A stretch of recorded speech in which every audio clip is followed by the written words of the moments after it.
ஆத்ம வணக்கம். ஆத்மபிதா சுவாமி சிவானந்த பரமஹம்சர் அவர்கள் அருளிய யோகங்கள். 1. கர்மயோகம். பலவித யோகங்கள் உண்டென்று சாஸ்திரங்களில் காணவும் ஜனங்கள் கருதவும் செய்கிறார்கள். பல யோகங்கள் என்பது என்னவெல்லாம் ஆகும்?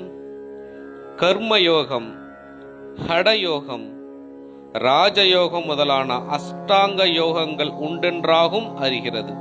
எனில் யோகம் என்கிற சொல்லுக்கு பொருள் என்னவென்றாகும் நீர் கருதி இருக்கிறீர்? யோகம் என்பது சேர்க்கையாகும். என்னென்னவாகும் சேர வேண்டியது? ஜீவனும் ஈஸ்வரனும். எத்தனை ஜீவனும் எத்தனை ஈஸ்வரனும் உண்டு?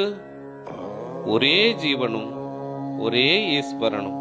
எனில் ஒரு ஜீவனும் ஒரு ஈஸ்வரனும் சேருவதற்கு எத்தனை யோகங்கள் உண்டாவதற்கு இடமில்லை.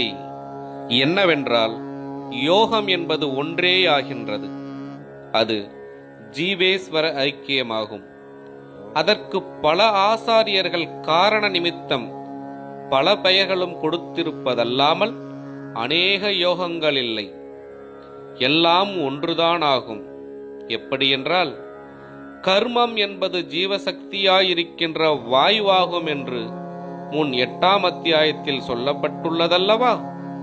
அந்த வாயுவினுடைய உற்பத்தி ஸ்தானமாகிய ஆகாசமான பிரம்மரந்திரத்தில் ஜீவசக்தியாகிய வாயு சேருகின்றதற்காகும் கர்மயோகம் என்று பெயர்.